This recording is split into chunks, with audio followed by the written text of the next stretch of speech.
You can explain to people what they did. They said they were inoculating them from HIV, which is They actually were very engineering. suspect. They were engineering babies in editing their embryos to confer a resistance to HIV. Now, still to this day, so they were cloning them, and then they were genetically modifying them.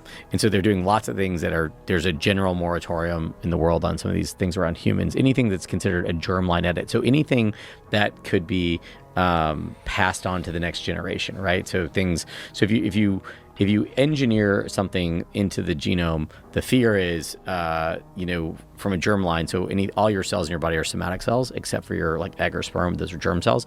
So anything that could be affected into the germline, so that you pass it on to the next generation, that could be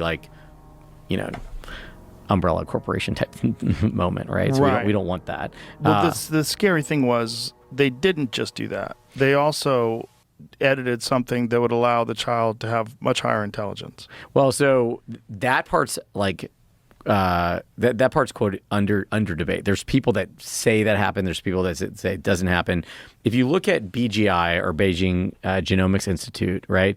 They did this thing that, from a nefarious perspective, was brilliant.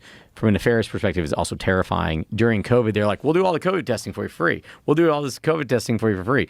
No worries. Just send us your data. We'll do it all for free. You just want to help the world, right? We'll work with the World Health Organization. Just send us all your samples from all your countries, everything.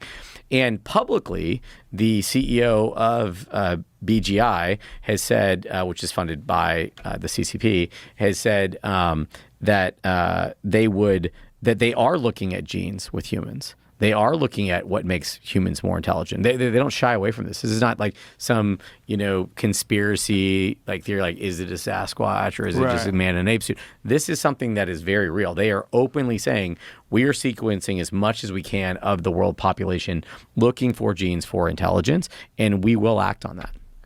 That's not a hidden thing. So that is but the problem. They supposedly did with these children. How old are these kids now? That would have. When did that happen? It was. Yeah, so they've been 6 or 7. Oh, and are they already winning chess championships? Yeah, so we should find out. Yeah, we should find out where these kids are probably in a lab somewhere with a headset on.